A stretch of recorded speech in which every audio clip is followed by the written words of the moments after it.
జయ శుభకర వినాయక శ్రీకాణి భాగవర సిద్ధి వినాయక. నమస్కారం. ప్రేక్షకులందరికీ శుభోదయం. ఈనాటి శుభయోగం శీర్షికన సోమవారం సందర్భంగా శివమహాపురాణం ప్రకారం, శివధర్మశాస్త్రం ప్రకారం ఈశ్వరుణ్ణి ఎటువంటి ప్రత్యేకమైన పుష్పాలతో పూజిస్తే ఎలాంటి సత్ఫలితాలు కలుగుతాయో పరిశీలిద్దాం. శివపురాణంలో, శివధర్మశాస్త్రంలో శివ పూజలో వినియోగించేటటువంటి పుష్పాల గురించి ప్రామాణిక శ్లోకాలు చెప్పడం జరిగింది. ఆ ప్రామాణిక శ్లోకాలు, వాటిలో ఉన్నటువంటి అర్థాన్ని పరిశీలిస్తే పురాణాలు ఏం చెప్తున్నాయంటే, ఏకస్మిన్ అర్కపుష్పేతు శివాయ వినివేదనే దశదత్వా సువర్ణాని యత్ఫలం తదవాప్నుయాత్ అంటుంది శాస్త్రం. అంటే దీనిలో ఉన్న అర్థాన్ని పరిశీలిస్తే, ఏకస్మిన్ అర్కపుష్పేతు శివాయ వినివేదవే అంటే పరమేశ్వరుడికి ఒక్క అర్కపుష్పం అంటే ఒక్క జిల్లేడు పువ్వు సమర్పించినట్లయితే దశదత్వా సువర్ణాని యత్ఫలం తదవాప్నుయాత్ అంటే 10 బంగారు ఆభరణాలు దానం చేసిన ఫలితం కలుగుతుందని ఈ శ్లోకం మనకు చెప్తోంది. కాబట్టి ఎవరికైనా 10 బంగారు ఆభరణాలు దానం చేసిన ఫలితం రావాలంటే శివుణ్ణి ఒక జిల్లేడు పువ్వుతో పూజించాలి. అలాగే శాస్త్రం ఇంకా ఏం చెప్తుందంటే, అర్కపుష్ప సహస్రేభ్య కరవీరం విశిష్యతే కరవీర సహస్రేభ్యో బిల్వపత్రం విశిష్యతే అంటుంది శాస్త్రం. అంటే దీనిలో ఉన్న అర్థం ఏంటంటే, అర్కపుష్ప సహస్రేభ్య కరవీరం విశిష్యతే 1000 అర్కపుష్పాలతో అంటే 1000 జిల్లేడు పూలతో శివుణ్ణి పూజిస్తే ఎంత ఫలితం కలుగుతుందో అంతటి ఫలితం ఒక్క కరవీరము అంటే గన్నేరు పువ్వుతో పూజిస్తే కలుగుతుంది. అలాగే కరవీర సహస్రేభ్యో 1000 గన్నేరు పూలతో శివుణ్ణి పూజిస్తే ఎలాంటి ఫలితం కలుగుతుందో ఆ ఫలితము బిల్వపత్రం విశిష్యతే ఒక్క మారేడు దళం శివుడికి సమర్పిస్తే కలుగుతుందని ఈ ప్రమాణ శ్లోకం మనకు తెలియజేస్తోంది. అలాగే శాస్త్రం ఇంకా ఏం చెప్తోందంటే, పద్మపత్ర సహస్రేభ్యో బిల్వపత్ర విశిష్యతే 1000 పద్మపుష్పాలతో శివుణ్ణి పూజిస్తే ఎలాంటి ఫలితం కలుగుతుందో ఒక్క బిల్వపత్రంతో శివుణ్ణి పూజిస్తే అలాంటి ఫలితం కలుగుతుందని ప్రమాణ శ్లోకం మనకు చెప్తోంది. అలాగే శివధర్మశాస్త్రము, శివమహాపురాణం ఇంకా ఏం చెప్తున్నాయంటే, ద్రోణపుష్ప సహస్రేభ్యో హి అపామార్గం విశిష్యతే అపామార్గ సహస్రేభ్య కుశపుష్పం విశిష్యతే అంటుంది శాస్త్రం. అంటే అర్థం ఏంటంటే, ద్రోణ పుష్పాలంటే తుమ్మిపూలు.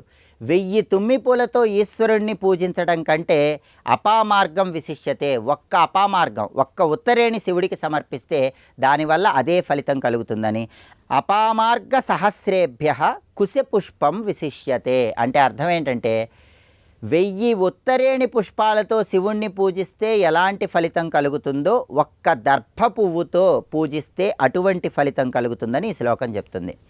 ఇంకా శాస్త్రం ఏం చెప్తుందంటే, కుశపుష్ప సహస్రేభ్య సెమీపుష్పం విశిష్యతే సెమీపుష్ప సహస్రేభ్య శ్రీమాన్ నీలోత్పలం వరం అంటుంది శాస్త్రం. అంటే అర్థం ఏంటంటే, 1000 దర్భపూలతో పూజిస్తే వచ్చే ఫలితము ఒక్క జమ్మి పువ్వుతో శివుణ్ణి పూజిస్తే కలుగుతుందని, అలాగే 1000 జమ్మి పూలతో శివుణ్ణి పూజిస్తే వచ్చే ఫలితము ఒక్క నల్ల కలువ పువ్వుతో శివుణ్ణి పూజిస్తే కలుగుతుందని ఈ శ్లోకం చెప్తోంది. చివరగా శాస్త్రం ఏం చెప్తుందంటే, అద్భుతమైన వాక్యం చెప్తుంది. ఆ అద్భుతమైన వాక్యం ఏంటంటే, సర్వేషామేవ పుష్పాణం ప్రవరం నీలముత్పలం అంటే శివుణ్ణి ఎన్ని పుష్పాలతో పూజించినా సరే అన్నిటికంటే గొప్ప పుష్పం నల్ల కలువ పుష్పము. ఒక్క నల్ల కలువ పువ్వుతో శివుణ్ణి పూజిస్తే విశేషమైనటువంటి శుభ ఫలితాలు కలుగుతాయని ఈ ప్రమాణ శ్లోకాలన్నీ మనకు తెలియజేస్తున్నాయి. అందుకే ఎప్పుడైనా శివ పూజలో తప్పకుండా ఒక్క నల్ల కలువ పువ్వును ఉంచండి. పరమశివుణ్ణి కొన్ని కోట్ల రకాల పుష్పాలతో పూజించిన అద్భుతమైన ఫలితాన్ని సిద్ధింపజేసుకోవచ్చు.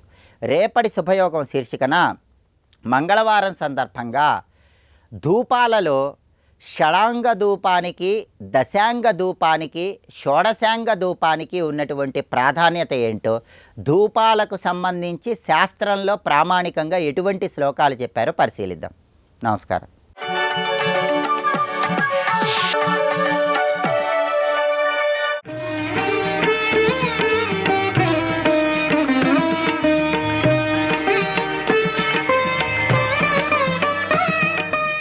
ఎక్కడో అంతరిక్షంలో వియత్పథంలో ఉన్నటువంటి గంగానది శివ జటాచూటాన్ని అభిషేకించి ప్రవహించి వచ్చి హిమోత్పర్వత ప్రాంతాల మీదుగా వస్తున్నది. అలాంటి గంగతో పాటు యమున, సరస్వతి ఇత్యాది నదులు ప్రవహిస్తున్నాయి. చిత్రం ఏంటంటే, అలా ఉత్తరాదిని పావనం చేసిన నదులు దక్షిణ పథాన్ని కూడా పావనం చేస్తున్నాయి. అదే గంగ దక్షిణాపథంలో గోదావరి రూపంలో తెలుగువారిని అనుగ్రహిస్తున్నది ఇక్కడ. అదేవిధంగా సరస్వతి కూడా దక్షిణాపథానికి వచ్చి ప్రవేశించి ప్రవహిస్తోంది. అంతేకాదు గంగ సంపూర్ణమైన రూపంతో ఉత్తరాపథంలో ప్రవహిస్తూ దక్షిణాపథంలో అఖండ గౌతమిగా ప్రవహిస్తున్నప్పటికీ కూడా దక్షిణాపథంలో అనేక తీర్థాలలో క్లుప్త రూపంగా గుప్త రూపంగా ఉంది అని చెప్పారు. అలా గంగ గుప్త రూపాలుగా ఉన్నటువంటి తీర్థాలు ఎక్కువ భాగం కాంచీపురంలో ఉన్నాయి. ఇది కూడా తెలుసుకోవాలి ఇక్కడ. అందుకే కాంచీపురంలో అనేక తీర్థాల్లో గంగ కనబడుతుంది ఇక్కడ. కనుక మనం తీర్థ భూముల్ని నదుల్ని స్మరించడానికి కాంచీకున్న అనుబంధాన్ని మనం పరిశీలించాలి. అంతే దక్షిణాపథాన కావేరి, ఇంకొక వైపు సముద్రము. అందుకే ఇక్కడ ఎలా ప్రారంభించారంటే అటు గంగని ఒక్కసారి నమస్కారం చేసి దానికి దక్షిణం వైపు క్రమంగా మనం ప్రవేశిస్తే దక్షిణాపథంలో వింధ్య దాటిన తర్వాత కాంచీక్షేత్రం ఉన్నది. ఈ కాంచీక్షేత్రానికి కొంత దూరంలో సముద్రం ఉన్నది అన్నారు ఇక్కడ. అంటే దక్షిణాపథానికి చివరి వచ్చేటువంటి సముద్రాన్ని చూపించారు. ఈ సముద్రం అత్యంత పవిత్రమైనది అంటే ఆ సముద్రంతో ప్రారంభిస్తూ అఖండ కాంచీ మండలాన్ని వివరిస్తున్నారు ఇక్కడ. మనం చెప్పుకోబోతున్నది అఖండ కాంచీ మండలం. కేవలం మనం అనుకుంటున్న కంచి క్షేత్రమే కాదు, అఖండ కాంచీ మండలం చెప్పబోతున్నారు ఇక్కడ. ఇది ఎంత విస్తారంగా వ్యాపించిందో చూడండి ఇక్కడ. ఈ సముద్ర విషయం ఏంటంటే ఎప్పుడైనా సముద్ర స్నానం చేయాలంటే ఎప్పుడు పడితే అప్పుడు చేయకూడదు. దానికి కొన్ని నియమాలు చెప్పారు. కానీ ఈ కాంచీ క్షేత్రానికి సమీపంలో ఉన్న సముద్రంలో స్నానం చేయడానికి మాత్రము కాల నియమంతో పని లేదు, అంత పవిత్రమైనది అని వివరిస్తున్నారు ఇక్కడ. సర్వదా వా సకృద్వాపి స్నానాద్ విష్ణుపదం లభేత్. ఎల్లప్పుడూ చేసినా మంచిదే, ఎప్పుడో ఒకసారి చేసినా సరే ఈ సముద్ర స్నానం గొప్పది. సరిగ్గా ఆ సముద్రానికి నైరుతి దిక్కున చూడండి ఒక మ్యాప్ గీసినట్టు గీశారు. ఎవరైనా చక్కగా చెప్తూ ఉంటే డైరెక్షన్స్ బట్టి మ్యాప్ గీయగలిగితే దగ్గర పట్టుకుని మ్యాప్ గీస్తే అఖండ కాంచీ మండలం తయారవుతుంది. తూర్పు సముద్రానికి నైరుతి దిక్కులో దక్షిణ పినాకిని అనే నది ప్రవహిస్తున్నది. కనుక పినాకిని అనేది ఇక్కడ ప్రస్తావన చేశారు. మీరు పరిశీలించండి, ఈ కాంచీ మండలంలో ఎక్కడికి వెళ్ళినా అమ్మవారి పేరు కామాక్షి కనబడుతుంది. చిత్రం ఇదే, ఆశ్చర్యం. మనకు మలయాళ దేశంలో ఎక్కడికి వెళ్ళినా అమ్మవారి పేర్లు భగవతి, ఎందుకంటే మలయాచలవాసిని భగవతి. ఈ కాంచీ మండలంలో ఎక్కడ చూసినా అమ్మవారు కామాక్షి. మనకు నెల్లూరు దగ్గర జన్నవాడ అని ఒక ప్రాంతం ఉన్నది, అక్కడ అమ్మవారి పేరు కామాక్షి తాయి. అలాగే తమిళనాడులో మీరు ఏ ప్రాంతానికి వెళ్ళిన అమ్మవారిని కామాక్షి కామాక్షి అని పిలుస్తుంటారు, పరిశీలించండి, ఇది ఒక విశేషం. అలాగే పుత్తూరు అని ఒక ఊరుంది, తెలుగువారిదే అది, తిరుపతికి దగ్గర ప్రాంతంలో పుత్తూరు. ఈ పుత్తూరు ఊరు వెళితే అక్కడ సదాశివేశ్వరుడని శివుడు, అత్యద్భుతమైనటువంటి స్వయంభూ స్వామి, త్యాగరాజ స్వామి వారికి దర్శనమిచ్చాడు శివుడు అక్కడ ఉన్న అమ్మ పేరు కామాక్షి. దీన్ని బట్టి చూస్తే అఖండ కాంచీ మండలంలో అమ్మవారి పేర్లన్నీ కామాక్షి అని చెప్పబడుతున్నాయంటే ఈ కాంచీ మండల స్వరూపాన్ని మనం అవగాహన చేసుకోవాలి. అలాంటి ఈ కాంచీ మండలంలో మనం దక్షిణ పినాకిని నదిని చెప్పుకున్నాం. పినాకిని గురించి చాలా విశేషమైన మాట చెప్పారు. ఇది పరమేశ్వరుడు యొక్క ధనుస్సు పెట్టినటువంటి చోటు, అది శివుని ధనుస్సు పేరు పినాకము, అది పెట్టిన చోటు కనుక పినాకిని అని చెప్పబడుతున్నది. అదేవిధంగా ఈ తూర్పు సముద్రాన్ని ఆధారం చేసుకుంటూ చెప్తున్నారు కనుక ఆ తూర్పు సముద్రానికి వాయవ్య దిగ్భాగంలో శిలాహ్రదము అంటే కొండ కొలను అని ఒకటి ఉన్నది. హనుమంతుడు ఇక్కడ అమృత సంజీవిని ఔషధిని కడిగేడు అని చెప్తారు ఇక్కడ, అలాంటిది శిలాహ్రదము అని చెప్పబడుతున్నది. ఆ తర్వాత స్వామి పుష్కరిని చెప్పారు ఇక్కడ. స్వామి పుష్కరిని అంటే చాలామంది గుర్తొస్తుంది కదా, ఎక్కడుంది? తిరుమల, అది ప్రస్తావన చేశారు. అంటే అక్కడ వరకు కూడా కాంచీ మండలం చెప్పారు. అంటే వెంకటేశ్వర స్వామికి కాంచీ మండలానికి ఏదైనా సంబంధం ఉందా? ఉన్నది. ఎందుకంటే దీనికి తుండీర మండలం అని కూడా పేరు ఉండేది ఒకసారి వ్యాపింపజేసినప్పుడు. అప్పుడు కామాక్షీదేవికి వెంకటేశ్వరుడికి అనుబంధం ఏంటంటే రామకృష్ణ పరమహంస శిష్యుల్లో స్వామి వివేకానంద అంతటి శిష్యుడు మరొకడు ఉన్నారు. ఆయన పేరు బ్రహ్మానంద సరస్వతి, మహానుభావుడు బ్రహ్మానంద అని పేరు ఉన్నటువంటి వాడు. వివేకానంద అంత గొప్పవాడు రామకృష్ణ పరమహంస యొక్క శిష్యుల్లో. ఆయన తిరుమల వెళ్ళి వెంకటేశ్వర స్వామిని చూసొచ్చి అమ్మ కనబడింది అన్నారండి ఇక్కడ. ఆ వెంకటేశ్వర స్వామి ప్రత్యేకత అది. ఆయన విష్ణువు ఆయన, అమ్మవారు ఆయనే. కానీ వెంకటేశ్వర స్వామిని శ్రీ విద్యా స్వరూపంగా దర్శించడం అనేది ఒక సశాస్త్రీయమైన సంప్రదాయం. కశ్యప మహర్షి ఒక మాట అంటాడు, కాది హ్రీమంత విద్యాయా ప్రాప్యైవ పరదేవత కలౌ శ్రీ వెంకటేశాక్ష శరణం ప్రాపురంజస. ఇది ఆ శ్లోకం. కాతో మొదలై హ్రీంతో పూర్తయ్యే పంచదశి మంత్రం అంటే శ్రీ విద్యా మంత్రం. ఆ శ్రీ విద్యా మంత్రమే కలియుగంలో వెంకటేశ్వర రూపంలో కనబడుతున్నది అన్నాడు ఇక్కడ. అంటే కశ్యప ప్రజాపతి దృష్టిలో ఆవిడ అమ్మవారే. ఒక ఆయన గొప్ప మాట చెప్పాడండి, కూర్చుంటే కామాక్షి నిలబడితే వెంకటేశ్వరుడు అన్నాడు. అంతే, ఇక్కడ కూర్చున్న కామాక్షి నిలబడి వెంకటేశ్వరుడిగా దర్శనమిస్తుంది అని మనం భావన చేయవచ్చు. కనుక విష్ణువు అమ్మవారు పద్మనాభ సహోదరి అని చెప్పడంలో ఇద్దరు లక్షణాలు ఒకటిగానే కనబడతాయి. కానీ మనకి వెంకటేశ్వర స్వామిని అమ్మవారు అనుకుంటే తప్పేమీ లేదు కనుక ఆ స్వామి పుష్కరిణికి హద్దుగా చెప్పారు ఇక్కడ. అక్కడ వరకు కూడా విస్తారం చెప్పారు. ఇక మరొకటి మహాబలిపురం. సముద్రానికి పడమర వైపు ఒక ఆమడ దూరంలో మహాబలిపురం ఉన్నది. ఈ మహాబలిపురానికి నైరుతి దిక్కులో దేవకీపురము అని చెప్పబడుతున్నది. ఆ దేవకీపురానికి వాయవ్య దిక్కులో 5 ఆమడల దూరంలో విరించిపురము అని ఒకటి ఉన్నది అన్నారు. ఇది కూడా మనకి చిత్తూరు నుంచి తమిళనాడులోకి ప్రవేశించాక ఆ బార్డర్లో ఉంటుందండి విరించిపురం. ఇక్కడ మార్గబంధు అనే పేరుతో శివుడు ఉంటాడు, అక్కడ అమ్మవారి పేరు కామాక్షి. ఇది కూడా ఆలోచించండి. ఇక్కడ ఆశ్చర్యం. విరించిపురం. విరించిపురం గురించి కూడా చెప్తున్నారు. విరించిపురానికి ఈశాన్య దిగ్భాగంలో నాగహలపురం అని చెప్పబడుతున్నది. ఇవి పేర్లు ఇప్పుడు వేరే పేర్లో మనకు వినబడుతున్నాయి. ఈ నాగహలపురం తర్వాత వివరిస్తున్నది ఏమిటంటే, మళ్ళీ మహాబలిపురం నుంచి పడమర దిక్కులో 3 ఆమళ్ళ దూరంలో త్రివేణీ సంగమపురం అని ఉన్నది. దానికే పేరు వ్యాఘ్రవనం అని చెప్పబడుతున్నది. అక్కడ పరమేశ్వరుడు తాండవమూర్తిగా దర్శనమిస్తాడు అన్నారు. ఇదే చిదంబర క్షేత్రాన్ని కూడా వివరించడం జరుగుతుంది. చిదంబరం అది. ఈ వ్యాఘ్రపుర క్షేత్రానికి వాయువ్య దిగ్భాగంలో క్షీరాబ్ధి నగరి అని చెప్పబడుతూ ఉన్నది. అదొక పట్టణం. ఆ పట్టణానికి ఈశాన దిగ్భాగంలో నందిగంగాపురము అని చెప్పబడుతున్న క్షేత్రం ఉంది. ఇప్పటి వరకు చెప్పిన ఈ మధ్య భాగం అంతా కూడా బ్రహ్మశాల అని వివరించబడుతూ ఉంటుంది. ఇక్కడ ఈ బ్రహ్మశాల క్షేత్రంలో పాంచాలికా దుర్గా, కన్యకేశ్వరుడు, శ్వేత విష్ణువు, క్షేత్రాంగి దుర్గా మొదలైనటువంటి దేవతలు వెలిసి ఉన్నారు. ఈ చెప్పిన ప్రాంతమంతా కలిపి కాంచి అని వివరించబడుతుంది. ఇక్కడ ఇది ఆలోచించవలసిన అంశం. ఇక్కడ ఈ స్థానమంతా అఖండ కాంచీ మండలం. ఇందులో మళ్ళీ కాంచీ క్షేత్రం ఒక భాగం. ఇది పరిశీలించవలసిన ఒక అందమైన అంశం. ఇక్కడ దీనికి కాంచి అని పేరు ఎందుకు వచ్చిందో వివరిస్తున్నారు. ఇక్కడ ఇప్పుడు ఒక అర్థం చెప్తున్నాడు. ఇక్కడ పృథివ్యా గోస్వరూపాయ యత్ కాంచీ స్థానతాంగతం తస్మాత్ క్షేత్రమిమం పుణ్యం కాంచీ క్షేత్రం ప్రచక్షత అన్నారు. కాంచీక్షేత్రం అనగా ఏంటంటే, భూమి ఒక గోరూపంలో మనం భావన చేసినట్లయితే ఈ అందం ఇంకా ఇంకా చాలా చక్కగా చూపిస్తాడు. గోముఖము అంటాం మనం. గోముఖం అంటే ఎక్కడున్నది? గంగ పుట్టిన చోటు, హిమవత్పర్వత ప్రాంతం. అది భూమి రూపమైనటువంటి గోవుకి ముఖం లాంటిది. అక్కడ దాని యొక్క పృష్ఠభాగంలాగా చెప్పబడుతూ ఉన్నటువంటి చోటు వరకు చూస్తే సరిగ్గా నడుము ప్రాంతం మనం చూడాలి.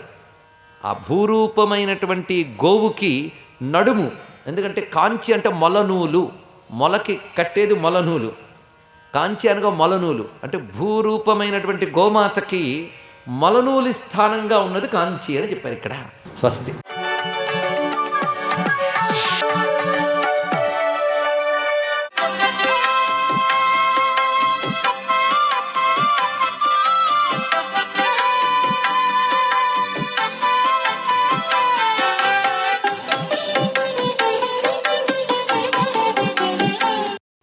ఓం నమో నారాయణాయ. ఓం నమ శివాయ.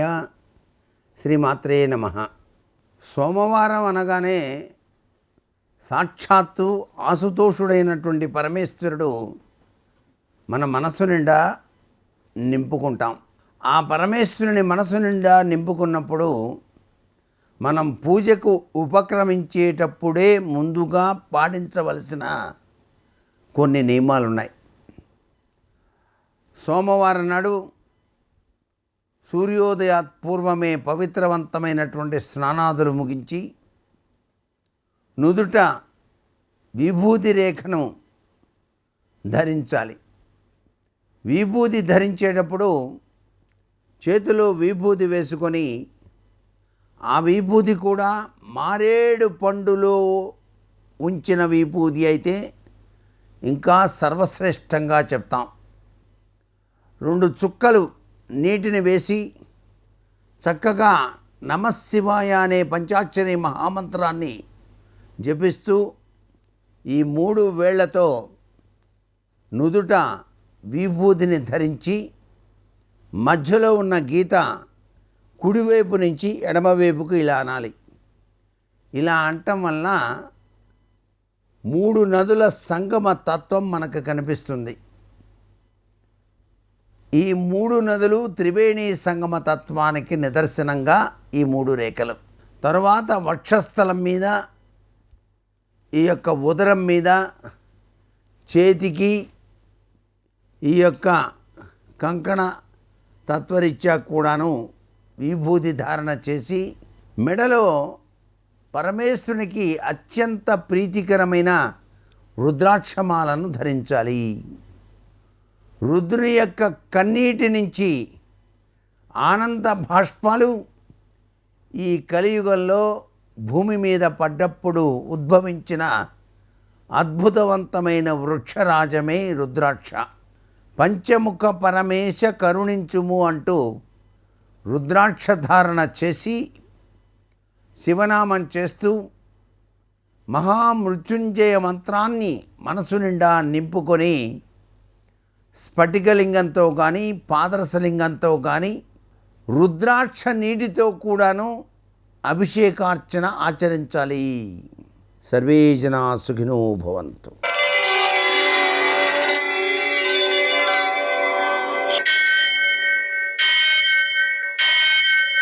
सहस्रशीर्षं देवं विश्वाक्षं विश्वशम्भुवं विश्वं नारायणं देवमक्षरं परमं पदं विश्वतः परमां नित्यं विश्वं नारायणगुं हरिं विश्वमेवेदं पुरुषस्तद्विश्वमुपजीवति पतिं विश्वस्यात्मेश्वरगुं शाश्वतगुं शिवमच्युतं नारायणं महाज्ञेयं विश्वात्मानं परायणम्.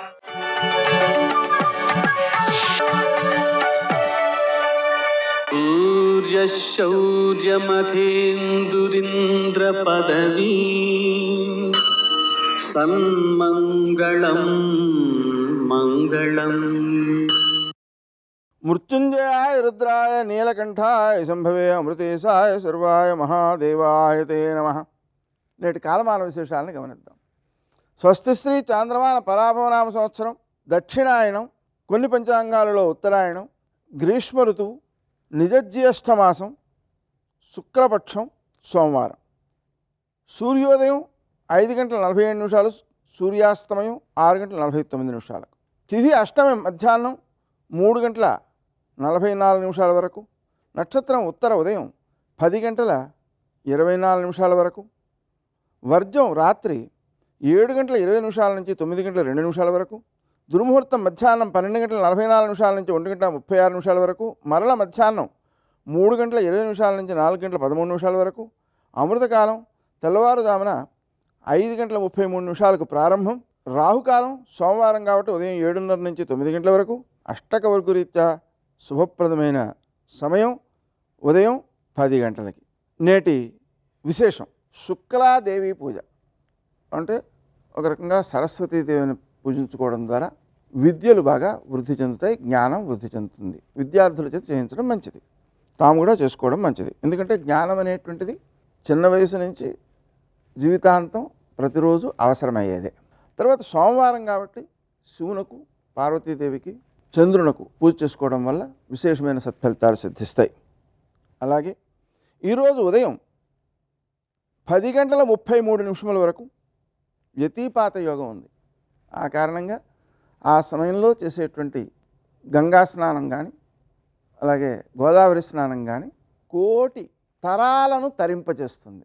దాన్ని ఎలా చెప్తారంటే పుష్యార్కే జన్మ నక్షత్రే వ్యతిపాతే దినత్రయే సకృత గోదావరి స్నానం కులకోటి సముద్ధరేత్. మన పూర్వీకులందరినీ కూడా ఉద్ధరించడానికి ఇది బాగా పనిచేస్తుంది. ఆ విధంగా స్నానం చేయడం, అలాగనే గురువింద గింజంత ఎత్తు బంగారం దానం చేయడం ద్వారా మేరు పర్వతంతో సమానమైనటువంటి బంగారాన్ని దానం చేసిన ఫలితం వస్తుంది. అంత శక్యం కాని వాళ్ళు 13 రకాలైనటువంటి పళ్ళను దానం చేయడం ద్వారా ఆ ఫలితాన్ని సాధించుకోవచ్చు. నేటి ఆణిముత్యాలు.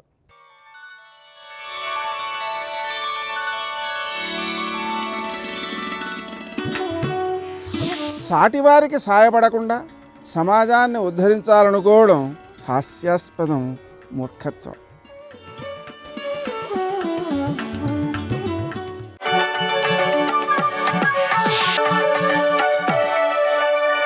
రామదూత హనుమాన్, శ్రీరామదూత హనుమాన్, శ్రీరామదూత హనుమాన్, శ్రీరామదూత హనుమాన్. ఘోరంగా చచ్చిపోవాలని కోరుకోక. అందుకే శ్రీశైలంలో తీర్థం ఇస్తే ఇప్పటికీ చెప్తారు, అనాయాసైన మరణం వినాదైన్యేన జీవితం. బ్రతికున్నంత కాలం ఇలా చెయ్యి చాపి బ్రతకవలసిన అవసరం లేకుండా చచ్చిపోయేటప్పుడు అనాయాసంగా వెళ్ళిపోయిన వాడెవరో వాడు ధన్యుడు. ఎప్పుడు చచ్చిపోతాడా అని దేవతల దగ్గర నుంచి ఋషుల వరకు నించున్నారు అంతరిక్షంలో. అగస్త్యుడు వచ్చి ఆదిత్య హృదయం ఉపదేశం చేసి కోటావతల బారాయబోయ్ రామా అన్నాడు. బళి అన్నారు. 10 తలకాయలు తెగిపోతే దేవదుందుబులు మోగాయి. అది ఆ చావు. అలా చచ్చిపోకు రావణ. చచ్చిపోవడం కష్టం. నువ్వు ఎలా బ్రతికావన్న దానికి ఈశ్వరుడు తీర్పిస్తాడు. దానికి జాగ్రత్త పడు. నేనంటల్లా అమ్మవారు చెప్తున్నమాట. వధంచామిచ్చితాఘోరం తయాసౌ పురుషర్షభ విదిత సహి ధర్మజ్ఞ శరణాగత వత్సల. ధర్మం తెలిసినవాడు రాముడు. ఆడ ఏనుగుని మగ ఏనుగు దగ్గరికి తీర్చినట్టు నన్ను తీసుకెళ్లి ప్రశ్రవణ పర్వత శిఖరముల మీద కూర్చున్న రామచంద్రమూర్తి పాదార విందముల యందు సమర్పించి కృతార్థుడివిక. నీ జీవితంలో సంతోషాన్ని పొందు. నిన్ను శిక్షిస్తాడనుకుంటున్నావేమో, శరణాగత వత్సల. శరణాగతి చేస్తే ఏమండవు, వెంటనే క్షమిస్తాడు. ఆయన ధర్మమూర్తి. నా భర్త జోలికి రాలేవు. ఎక్కడో ఉన్నాడు, బ్రతికున్నాడా, భూమి మీద పడుకున్నాడు, అరణ్యవాసం చేస్తున్నాడు, రాజ్య భ్రష్టత్వం పొందినవాడు అంటున్నావు. ఇన్ని చెప్తున్నావే. నహి గ్రంథముపాఘ్రాయ రామలక్ష్మణయోస్త్వయ శునాశార్దూలయోరివా శక్త్యా సందర్శనే స్థాతుం శునాశార్దూలయోరివా. మరి అటువంటి వాడివి, అంత బలం ఉన్నవాడివైతే రామలక్ష్మణులు ఆశ్రమంలో ఉండగా ఓడించి నన్ను ఎందుకు ఎత్తుకురాలా? మారీచుణ్ణి తీసుకొచ్చి మిషపెట్టి రాముణ్ణి తీసుకెళ్ళి హా సీత హా లక్ష్మణ అని రాముడి కంఠంతో అరిపించి లక్ష్మణుణ్ణి దూరం చేసి పిరికి వాళ్ళ నన్ను ఎత్తుకొచ్చావే. పెద్ద పులి వాసన వస్తే పారిపోయిన కుక్కలా రాముడి పేరు చెప్తే పారిపోతావే. నా దగ్గరికి వచ్చి డాంబికాలు పలుకుతావా? నాకు తెలియదా రాముడు ఎటువంటి వాడో? నీకు తెలియదా? రాముడు వస్తే నిలబడగలవా? రామలక్ష్మణులు వచ్చి తమ యొక్క బంగారు ధనస్సులకు బాణములను సంధించి విడిచిపెడితే అగ్ని కక్కుకుంటూ లంక మీద రామలక్ష్మణుల యొక్క నామములు వ్రాయబడినటువంటి బాణములు వచ్చి పరంపరాగతంగా పడిపోతుంటే పరంపరగా నిలబడగలిగిన మనగాడు ఉన్నాడు ఆ లంకలో. భీరు అంటాడు ఆవిడ భీరు. రావణ, దిద్దుకో జీవితాన్ని. అక్కర్లేని విషయాల జోలికి వెళ్లకు, నిష్కారణంగా పాడైపోతావు. కాబట్టి ఇప్పటికైనా నా మాట విను, రాముడికి నన్ను అప్పజెప్పు. అసందేశత్తు రామశ్చాతపశ్చానుపాలనాత్ నత్వాం కుర్మి దశగ్రీవా భస్మ భస్మార్హి తేజస. నేను నిన్ను చంపలేననుకుంటున్నావేమో, నా పాతివ్రత్య శక్తి చేత ఇప్పుడే నిన్ను నిలువున బూది కుప్పగా మారుస్తాను. కానీ మనుష్యకాంతగా ప్రవర్తిస్తూ పాతివ్రత్యాన్ని అవలంబిస్తున్నాను. నా భర్త ఆదేశిస్తే తప్ప నన్ను నేను రక్షించుకోకూడదు. నా భర్త వచ్చి నన్ను రక్షించాలి. అది పతివ్రతా ధర్మం. అందుకని రాముడు వచ్చి నిన్ను చంపాలని వదిలిపెట్టాను తప్ప చేత కాక నిన్ను బ్రతకనివ్వలేదు. జ్ఞాపకం పెట్టుకో. ఇటువంటి మాటలు ఆ తల్లికి చెప్తుంటే, ఆవిడ భీరు అండే, ఆ తల్లి చెప్తుంటే విన్నాడన్నీ. ఎక్కడ లేని కోపం వచ్చింది. సీత, కామానికి ఒక దుర్గుణం ఉంటుంది. కామానికి నీడలా ప్రేమ ఉంటుంది. కామించిన వస్తువు తిరగబడినా ఏమీ చెయ్యలేము, ఎందుకంటే దాని మీద ఉన్న మమకారం అటువంటిది. నువ్వు ఎన్ని మాట్లాడినా నిన్ను నేనేం అనలేకపోయాను. నేటికి 2 నెలలు గడువిస్తున్నాను అని అక్కడ ఉన్న రాక్షసీ స్త్రీల వంక చూసి విపరీతమైన ఆగ్రహం పొందాడు. మీరు నయాన చెప్తారో భయాన చెప్తారో, ఎంత దారుణమైన మాట వాడాడో తెలుసా? సామము దానము భేదము వాడండి, అవసరమైతే దండోపాయం వాడండి, ఇది మీకు నా ఆజ్ఞ, మళ్ళీ మళ్ళీ ప్రయత్నం చెయ్యండి అని. అప్పటి వరకు ఎందుకు, ఇప్పుడే చంపేస్తానని కత్తెత్తాడు. ఎత్తగానే ధాన్యమాలిని అనేటటువంటి భార్య పరుగు పరుగున వచ్చి, నీ యందు అనురక్త కానటువంటి ఈ మనుష్యకాంతతో నీకేమి సంతోషం ఉంటుంది? నీ యందు అనురక్తమైనటువంటి భార్యలు ఎందరమో ఉన్నాం, మాతో భోగించమని తీసుకెళ్ళిపోయింది. శ్రీరామాయణంలో ఇదో అద్భుతం. ఎక్కడ రామాయణం అయిపోతుందని మీరు అనుకుంటారో అక్కడ ఒక స్త్రీ పాత్ర వస్తుంది, వచ్చి రామాయణాన్ని కొనసాగిస్తుంది. మీరు చూడండి, అసలు రామాయణం ఎక్కడ పూర్తయిపోవాలంటే సీతారామ కళ్యాణం తర్వాత రామాయణం అయిపోయింది. యవరాజ్య పట్టాభిషేకం చేసేస్తే మందర బయలుదేరింది. మందర బయలుదేరింది కాబట్టి సీతారాములు అరణ్యవాసానికి వచ్చారు. అరణ్యవాసం అయిపోతోంది, ఇంటికి వెళ్ళిపోతారు. శూర్పణక బయలుదేరింది, రావణాసురుడికి చెప్పింది. రావణాసురుడు వచ్చి సీతాపహరణం చేశాడు. సీతమ్మ ఉరేసుకు చచ్చిపోతానంది. ఏమయ్యుండేదో రామాయణం. త్రిజట లేచొచ్చి త్రిజట స్వప్నం చెప్పింది. అలాగే రావణుడు కత్తెత్తాడు, అమ్మవారి మీదకి వస్తే ఏమయ్యుండేదో ధాన్యమాలిని అడ్డొచ్చి వెనక్కి తీసుకెడుతుంది. అలాగే రాముడు బ్రహ్మాస్త్రం చేత మరణించాడు అని చెప్పి ఆవిడ్ని పుష్పక విమానంలో తీసుకొచ్చి చూపించారు. ఆవిడ నిజంగా రాముడు శరీరం వదిలిపెట్టాడు అనుకుని గుండెలు బాదుకుని ఏడ్చింది. ఏమై ఉండేదో సరమ చెప్పింది.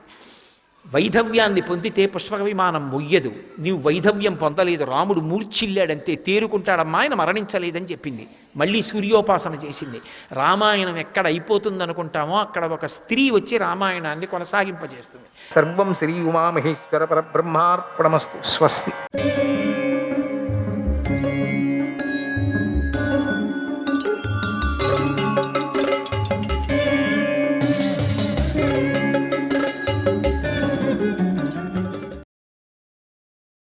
భీమసేనుడికి సమాధానం చేస్తున్నారు భీష్ముడు. నువ్వు చూడలేదేమో, చూడు కొంచెం. శ్రీకృష్ణుడు ఏం చేస్తున్నారు చూడు కొంచెం. పక్కలో గవ్వలు పెట్టుకొని లెక్క పెడుతున్నాడు చూడు. అటు నుంచి ఇటు, ఇటు నుంచి అటు వేస్తున్నాడు. ఏదో లెక్క ఉంది, లేకపోతే ఆ తిక్క రాదు. ఆ తిక్క నేర్పించడానికే ఆ లెక్కలు వేసుకుంటారు. పరమాత్ముడు అదే లెక్క వేసుకుంటున్నాడు. అందుకని చూసావా లెక్క వేసుకుంటున్నాడు అని. అవునవును, అది విధి వైపరీత్యం. వీడు కులానికి కళంకం లాంటివాడు. అందుకే నన్ను తిట్టాడు. పర్వాలేదు, నన్ను తిట్టడానికి ఎవరైనా సాహసం చేస్తాడా? ఎవరైనా చెప్పండి. నన్ను తిట్టాలనే ఊహ అయినా వస్తుందా ఎవరికైనా? వీడు శ్రీహరి అంశమై ఉన్నాడు కాబట్టి కనుక వీడిని కృష్ణుడు మళ్ళీ తనలోకి లాక్కొంటాడేమోనని నాకు అనిపిస్తుంది. నాకెందుకో అనుమానంగా ఉంది. ఇది పరమాత్ముడి యొక్క అంశతోనే పుట్టినటువంటి వాడు అనిపిస్తుంది చూస్తే. వీడికి చాలా కృప ఉన్నట్టుంది, పరమాత్ముడి యొక్క కృప చాలా ఉన్నట్టుంది చూస్తే. అందుకే వీడు మనల్ని ఎవరిని లెక్క చేయటం లేదు, అందరినీ వరుసగా తిడుతున్నారు. సభలో పెద్ద పులిలాగా అరుస్తూనే ఉన్నాడు. అది చూడు ఎంతగా గట్టిగా అరుస్తున్నాడు. ఆ అరచటం అన్ని చోట్ల వినపడిస్తుంది చూడు. అది వీడికి ఏదో నాశనం ఒక పరిస్థితి వచ్చిందనిపిస్తుంది. అందుకని భీమా, నువ్వు ఆగు, నువ్వు లేవద్దు, ఇది నీ పని కాదు, హాయిగా ఉండు ఇక్కడ. కావాలంటే వంటింటికి వెళ్ళిరా, ఏం తొందర లేదు. అక్కడన్నీ తిను సాంబారాలంతా సరిగా ఉన్నాయో చూసుకొని రా, ఓపో వెళ్ళి చూసుకొని రా. అప్పుడు సమాధానం అవుతాడు భీముడు. మళ్ళీ ఇంతలో శిశుపాలుడు భీష్ముడి మాటలకు అడ్డు వచ్చి కోపంతో ఇలా అన్నాడు, ఆపవయ్యా ఆపు, ఎప్పుడు ఎందుకు కృష్ణుడి భజన చేస్తున్నావు? నేను చెప్పినట్టుగా మళ్ళీ మళ్ళీ నా భజన చేయి, నీకు మంచిదవుతుంది. వాడి భజన ఎందుకు చేస్తున్నావు? ఈ కృష్ణుడు తన పరాక్రమాన్ని అల్పులైన మా శత్రువులపై చూపిస్తాడే కానీ మా వంటి వీరులపై చూపించలేడు. కనుక నీకు భజన చేయాలనే మనస్సు ఉంటే ఈ రాజులనంతా తలుచుకొని భజన చేయి, నా మీద కూడా ఒక భజన చేయి. ఇదిగో ఈయన దరద దేశపు రాజు, రాజుల్లో ఉత్తముడు, దరద దేశపు రాజు. ఈయన పేరు బాహ్లీకుడు. ఈయన ఎంత గొప్పవాడంటే ఈయన పుట్టినప్పుడు భూమి బ్రద్దలైపోయింది. ఈయన అంత ఘనత గలవాడు. కనుక ఈయనను భజించు. భూమి బద్దలైంది, భూమి బద్దలైంది, భూమి బద్దలైంది, దరదరాజ అని భజించు. ఓ దరదరాజ, దురదరాజు కాదు, ఓ దరదరాజ, దురద నీకు అని భజించు. పోన్లే, లేదా ఇదిగో ఈ కర్ణుణ్ణి చూడు, ఇతన్ని స్తుతించు, ఈయన మీద ఒక పద్యం రాయి, ఈయన మీద ఒక భజన చేయి, ప్రదక్షిణ చేస్తూ చేయి. ఏ గంగ కొడక, ఇప్పుడైనా తెలుసుకో. ఎందుకంటే ఇతడు అంగవంగ దేశాలకు రాజై ఉన్నాడు, తెలుసా నీకు? బలంలో ఇంద్రుడితో సమానమైన వాడు. పెద్ద పెద్ద ధనుస్సుల్ని సులభంగా ఎక్కుపెట్టేస్తాడు. ఆ పని కృష్ణుడు చేయలేడు కదా, గుర్తుంచుకో. ఎప్పుడైనా కృష్ణుడు బాణప్రయోగం చేసి చూసావా? లేదు కదా. మాతో పోరాడమని చెప్పు, నేను చెప్పినట్టు విను. ఈ కర్ణుడిని గురించి భజించు. ఇగో తాళాలు కూడా తీసుకొచ్చాను, చూసుకో. నీకు చాలా ఇష్టం భజన అంటే, అప్పటి నుంచి కృష్ణుడినే భజిస్తున్నావు, తప్పది. ఎంతమంది పెద్దవాళ్ళు ఉండేటట్టు మమ్మల్ని అంతా భజించాలా? ఈ కర్ణుడి కుండలాలను చూడు ఎంత మెరిసిపోతున్నాయో. ఆ కృష్ణుడికి ఏమైనా ఉన్నాయా చూడు, కుండలాలు ఏమీ లేవు. చెత్తవి పిచ్చివి అన్ని అలంకారం, పిచ్చి అలంకారం అవన్నీ కూడా. అన్నీ రోల్డ్ గోల్డ్. చూడు కర్ణుడు చూడు ఎంత అద్భుతమైందో. అవి సహజమైనవి తెలుసా. ఇతడికి పుట్టుకతోనే వచ్చాయి. ఇది మీ కృష్ణుడికి పుట్టుకతోనే ఎక్కడొచ్చాయి? తర్వాత పెట్టించుకున్నాడు, తర్వాత చెవులు కుట్టించుకున్నాడు, తర్వాత ముక్కు కుట్టించుకున్నాడు, ముక్కుల ఏదో ఏదో అన్నీ కుట్టించుకున్నాడు. చూడు వీటికి పుట్టినప్పుడే వచ్చేసాయి. వాటిని దేవతలు ఇతడికి ప్రసాదించారు. అలాగే ఇతడి కవచాన్ని కూడా దేవతలే ఇచ్చారు. నీకు తెలుసా? లేత సూర్యుని కాంతితో ఈ కర్ణుడు ఎలా వెలిగిపోతున్నాడో చూడు. కనుక ఇంత వైభవం గల ఈతడిని కీర్తించవయ్యా, నీకు మోక్షం వస్తుంది. ముసలివాడైపోతున్నావు, ఇంకెప్పుడో అప్పుడో కింద పడిపోతావు. భజించి మోక్షానికి వెళ్ళు, కర్ణ మోక్షానికి వెళ్ళు. పోన్లే, లేకపోతే ఈ భీముడు కదా నీ పక్కన ఉన్నాడు కదా, ఆయనే స్తుతించు. ఏది లేడా? ఇప్పుడే లేచిపోయాడు. ఓహో వంటింటికి అదో వస్తున్నాడు, మనం భజించు, ఆ భీముడిని భజించు. ఇతడు జయించలేని జరాసంధుడినే జయించాడు కదా, అది మోసంతో లేండి అని జరాసంధుడినే జయించాడు కదా. బాహుయుద్ధంలో ఈ కృష్ణుడు జయించలేదు కదా, ఎన్ని మాటలు వదిలేశాడు చూడు. ఒకసారి తిరిగేసి చూడు, నీ ఎట్లా ఎన్ని మాటలు జరాసంధుడిని వదిలేసి పారిపోయాడు తెలుసా. కానీ ఆ భీముడు చంపి పారేశాడు. ఆయన్ని భజించు, భీముడిని భజించు, ఎంత బాగుంటుంది. భీముడిని భజిస్తే నీకు మోక్షము, తిండి అన్నీ వస్తాయి నీకు అని కొంచెం హాస్యం చేసినట్టుగా చేస్తున్నాడు. తిండి కూడా వస్తుందట, ఎందుకంటే వంటింటి ఛార్జు. బాహుయుద్ధంలో జరాసంధుడిని చంపేశాడు. నీకు తెలుసా? ఈ భీముడు కేవలం చంపటమే కాదు, అతన్ని చీల్చి పారేశాడు. అంతటి ఘనకార్యాన్ని ఈ భీముడు చేశాడు. కనుక పోన్లే, అందరిని వదిలేసి ఇతన్ని స్తుతించు, నేను కూడా జతలో చేరుకుంటాను. లేదా ఇదిగో ఇటు చూడు, వీరు ద్రోణ అశ్వత్థాములు, వీళ్ళని చూడు. వీరిద్దరూ తండ్రి కొడుకులు, ద్రోణుడు అశ్వత్థాముడు, ఇద్దరు పక్కపక్కలోనే కూర్చున్నారు. మహారథులు, పైగా విప్రులు, బ్రాహ్మణులు, విప్రులు. వీరిని పూజించయ్యా, నీకు పుణ్యం వస్తుంది. మహారథులు, అతిరథ మహారథులు, గొప్ప వీరులు. వీరి శక్తి చాలా గొప్పది. వీడి మంత్రశక్తి ఎంతో ఉంది. ఆ కృష్ణుడికే ఉంది మంత్రశక్తి, ఏం లేదు.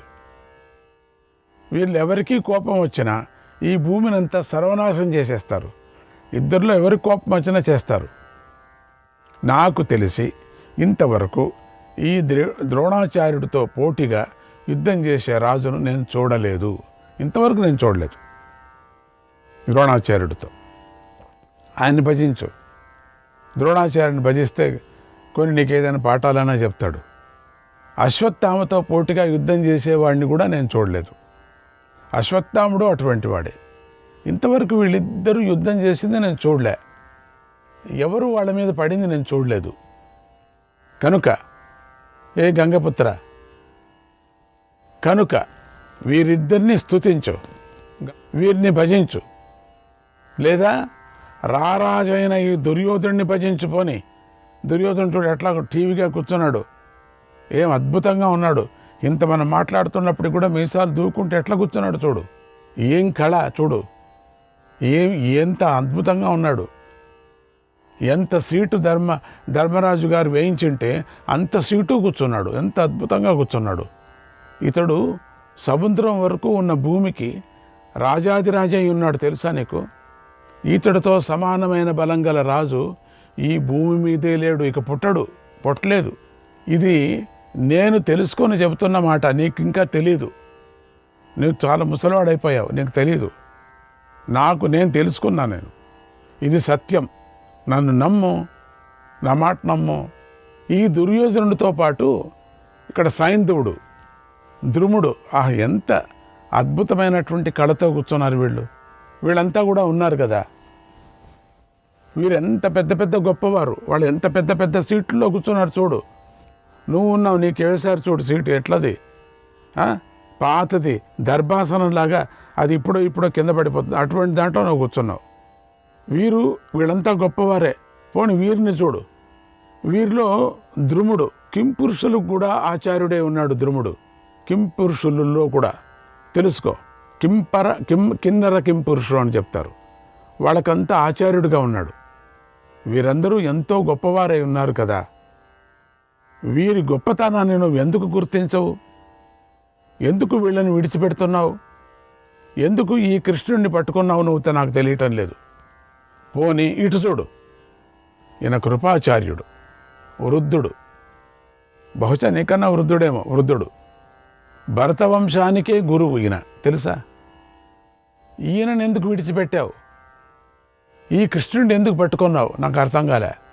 పోనీ ఈ రుక్మిణి పూజించు. పోనీ ఇతడు విలువిద్యలో గొప్పవాడు, ఉత్తముడు. ఇతడిని స్తుతించు, నేను చేరుకుంటా, స్తుతిస్తాము. నా వెనకలుండే రాజులందరూ శబ్దమో శబ్దం. అందరూ శిశుపాలుడి మాటలకంతా వాళ్ళంతా భజిస్తారట. వాళ్ళందరూ ప్రదక్షిణాలు వేస్తారట. వాళ్ళందరూ చెక్కతాళాలు పట్టుకుంటారట. వాళ్ళందరూ తాళాలు ఇస్తారట. అందరూ భజిస్తారట. ఏడు లీడ్ చేస్తాడట. ఎవరు? శిశుపాలుడు. నువ్వు కూడా జతలో రా. ఈ రాజసు యాగసభలోనే భీష్మకుడు ఉన్నాడు. చూడు, భీష్మకుడు ఎంత పెద్దవాడు. భీష్మకుడున్నాడు, దంతభక్తుడున్నాడు, భగదత్తుడున్నాడు, యూపకేతుడున్నాడు, జయసేనుడున్నాడు. ఎంతమంది ఉన్నారు? మగధరాజు అయినటువంటి సహదేవుడు ఉన్నాడు, విరాటుడున్నాడు, ద్రుపదుడున్నాడు. సరిగ్గా చూడు, కళ్ళు కనపడవు నీకు. అంతకన్నా అద్భుతమైనటువంటి ఈ సభలో అంతా కళగా మెరిసిపోతూ ఉండేటువంటి శకుని ఉన్నాడు. ఆ శకుని చూడు, శకుని చూసి బుద్ధి నేర్చుకో. ఎంత గంభీరంగా ఉన్నాడు. ఒక్క మాట మాట్లాడు. మాట్లాడుకోకుండా సంజ్ఞ చేసి తన పనిని సాధించుకునేటువంటి మహానుభావుడు. నమస్కారం చేయి. శకుని ఉన్నాడు, బృహద్బాలుడున్నాడు. పోనీ నీకు ఎప్పటి నుంచి నేను ఏదేదో తిడుతున్నాను కోపంగా ఉందా? పోన్లే ఒక్కపారి తాత అని పిలుస్తాను నిన్ను. పోనీ ఇప్పటికైనా లేచి నమస్కారం చేయవాడు అందరికి కూడా. నేను చేయి పట్టుకొని చేయిస్తాను నీకు. ఇంత తిడుతున్నాడు. తిడుతూ తిడుతూ పొగుడుతూ ఏదేదో చేస్తున్నాడు. వాళ్ళందరినీ చూపిస్తున్నాడు. ఎవరెవరు వచ్చారని అడ్రస్ అంతా చెప్తున్నాడు. ఆ పని ధర్మరాజుకి లేకోకుండా తానే చేస్తున్నాడు. ఒక సేవ చేస్తున్నాడు అనమాట. సభకు పరిచయం చేస్తున్నాడు. వాళ్ళు ఈ రాజు, ఆయన ఈ రాజు, ఆయన. శకుని కూడా ఎవరు మనం పట్టించుకోలే. శకుని ఉన్నాడా లేదా అని మనకనుక తెలియదు. శకుని ఉన్నాడని ఇప్పుడు శిశుపాలుడి నుంచి తెలిసింది. శకునుడి మహానుభావుడట, రత్నంలాగా మెరిసిపోతున్నాడట. ఈ సభకంతా ఒక మాణిక్యంలాగా ఉన్నాడట. ఏం చెప్పడం, అట్లా భజిస్తున్నాడు. అవంతి రాజులైనటువంటి విందాను విందులు ఉన్నారు. వీళ్ళని చూడు, అవంతి. పాండ్యరాజులు ఉన్నారు, శ్వేతుడున్నాడు, ఉత్తరుడున్నాడు, శంకుడున్నాడు, వృషసేనుడున్నాడు, ఏకలవుడున్నాడు, కళింగరాజులు ఉన్నాడు. వీళ్ళందరినీ ఎందుకు విడిచిపెట్టావు? ఈ కృష్ణుడినే ఎందుకు పట్టుకున్నావు? ఈ కృష్ణుడిని ఎందుకు కీర్తిస్తున్నావు? నీకు పూజించాలని ఉంటే శల్యుడు మొదలైన రాజులను పూజించయ్యా. శల్యుడున్నాడు, వారిని కీర్తించు. ఈ ధర్మాన్ని పూర్వం ధర్మవేత్తలే చెప్పారు. ఈ ధర్మం, నేను ధర్మం చెప్తున్నాను ఇప్పుడు. దాన్ని నువ్వు కూడా విన్నావు కదా. వినకపోతే నేనేం చేసేది? ఆత్మనిందాత్మ పూజ చ పరనిందా పరస్తవగా, పరనిందా పరస్తవగా, అనాచరిత మార్యాణాం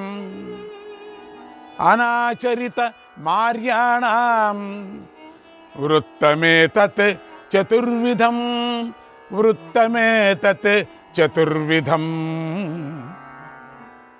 ఆత్మనింద, ఆత్మస్తుతి, పరనింద, పరస్తవం అంటే ఇతరులను స్తుతించటం. ఈ 4 పనులను సజ్జనులు ఎప్పుడూ చేయరు. ఈ మాటను బాగా గుర్తుంచుకో. ఓ భీష్మ, ఈ కృష్ణుడు స్తుతించటానికి యోగ్యుడు కాడు.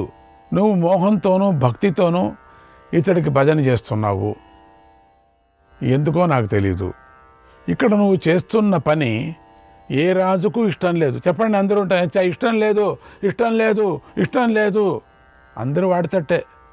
కొద్దిమంది మాత్రమే పాపం పాండవుల తట్టు, అందరూ ఇష్టం లేదు అంటున్నారు. ఏది కూయమంటే కూస్తున్నారు, ఊ అంటే ఊ అంటున్నారు, ఆ అంటే అంటున్నారు. వాళ్ళంతా ఇది చెప్పినట్టు వింటున్నారు ఈ రాజులందరూ కూడా. ఏ రాజుకు ఇష్టం? అడుగు ఎవరినైనా, ఎవరికైనా ఇష్టం ఉందని. కృష్ణుడిని నువ్వు భజించడం ఇష్టం ఎవరికైనా ఉందా? ఎవరికి ఇష్టం లేదు. చెప్పండి, చేతులు ఎత్తండి, ఎంతమందికి ఇష్టం లేదో. అందరూ చేతులు ఎత్తారు. ఇష్టం లేదు ఇష్టం లేదు ఇష్టం లేదు. చూడు, ఎంచు, ఏ రాజుకు ఇష్టం లేదు. నువ్వు చేస్తున్న పనిని మేమెవరూ సమ్మతించడం లేదు, ఎవ్వరూ సమ్మతించటం. శ్రీకృష్ణుడు దురాత్ముడు తెలుసా? కంసుడి సేవకుడు. కంసుడు రాజ్యంలో ఉన్నాడు. కంసుడిది పశువుల యొక్క పాలు తాగాడు వాడు. నీ స్వార్థం కోసమే నువ్వు ఇతన్ని భజన చేస్తూ లోకం చేత కూడా ఎందుకు భజన చేస్తున్నావు? నువ్వు భజన చేసేది కాక లోకంతో నువ్వు కోతి వనమంతా చెడిపినట్టు, మిగతా కోతులంతా చెడిపినట్టుగా కోతి బుద్ధి నీకు. చాలా రోజుల నుంచి కోతి బుద్ధి నీకుందని, ఇప్పటితో అయిపోతుందిలే నీకు. ఈ బుద్ధి సరిగా లేదు నీకు. బుద్ధి ఇప్పటికైనా నేర్చుకో. ఇంత వయసు అయింది కదా, నేర్చుకో. గంగ కొడుకు అని అనిపించుకున్నావు నువ్వు. నీ బుద్ధి సరిగా లేదు. ఈ విషయాన్ని నేను ముందే చెప్పాను, అందరికీ చెప్పా. వాడికి బుద్ధి సరిగా లేదు, వాడిని ఆధారంగా పెట్టుకున్నారు, వాడు చెప్పినట్టు వింటారు. ధర్మరాజు ఏమైపోతాడో నాకు అప్పుడే తెలుసు. అయిపోయాడు. నేను ముందే చెప్పాను.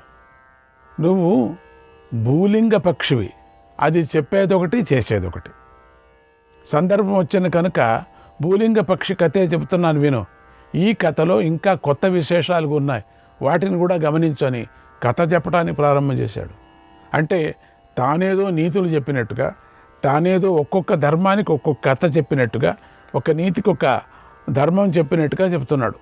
అంటే తానేదో తెలిసిన వాడిలాగా చెప్తున్నాడు. భూలింగ పక్షి హిమాలయ పర్వతానికి అటు ప్రక్క ఉంటుంది. అది అచ్చం నీలాగే కపటంగా మాట్లాడుతూ ఉంటుంది. అందరికీ అది ఎప్పుడూ సాహసం చేయకండి, అదెంతో ప్రమాదం, సాహసం చేస్తూ ఉంటే ఒక్కొక్కసారి ప్రాణాలు ఎగిరిపోతాయి అని చెబుతూ ఉంది. అయితే అది మాత్రం తాను చెప్పిన మాట తానే ఆచరించక సాహసమే చేస్తూ ఉంటుంది. సింహం మాంసం తింటూ ఉంటే దాని పళ్ళలో ఇరుక్కున్నటువంటి మాంసం ముక్కను అది తినేది. ఇది సాహసం. ఇది చూడండి, మాంసం ముక్కను తినేది. ఇది ఇరుక్కున్న మాంసం ముక్కని తీసి పారేస్తే దాది తినేది.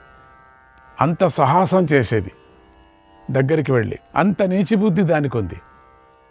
అలా చేయటం ప్రాణులకే ముప్పు కదా, అది ప్రాణాలకే ప్రమాదం కదా అని బాగా తెలుసు. ఆ పులి దగ్గర వెళ్ళి అది గీక్కొని పారేసేది తింటుంటే పులి ఊరికే ఉంటుందా? అయినా అది అలాగే సాహసం చేసి తింటూ ఉంది. అలాగే ఈ కథలో నువ్వు ఈ భూలింగ పక్షివై ప్రవర్తిస్తున్నావు. ఈ సభలో అతిగా ప్రవర్తిస్తూ ఉన్నావు, సాహసం చేస్తూ అతిగా వాగుతూనే ఉన్నావు. ఓ భీష్మ, ఒక్క మాట గుర్తుంచుకో. ఈ రాజులు గనుక తలుచుకుంటే నీకు జీవితమే ఉండదు. ఒక్కపారి ఏమైనా తలుచుకుంటే నా వెనకల ఉండేవాళ్ళందరూ. ఈ విషయం నీకు బాగా తెలుసు. అయినా నువ్వు లోకం నిందించే పనులే మళ్ళీ మళ్ళీ మళ్ళీ మళ్ళీ చేస్తున్నావు. నీలాంటి వాడు అసలు ఈ భూమి మీద ఇంకొకడు లేడు అని శిశుపాలుడు రెచ్చిపోయి మాట్లాడాడు. అప్పుడు భీష్మ పితామహుడు ఆ శిశుపాలుడి మాటలకు అడ్డుపట్టుకొని ఇలా అన్నాడు, ఆహా, ఎంత ఆశ్చర్యం, ఎంత వింత! ఓ సభ్యులారా, రాజులారా, అందరూ నా మాట వినండి. నేను ఈ రాజుల దయాదాక్షిణ్యాల మీద బతుకుతున్నానని ఈ మూర్ఖుడు అంటున్నాడు. ఈ మూర్ఖుడు. శ్రీకృష్ణాయ పరమాత్మనే నమః.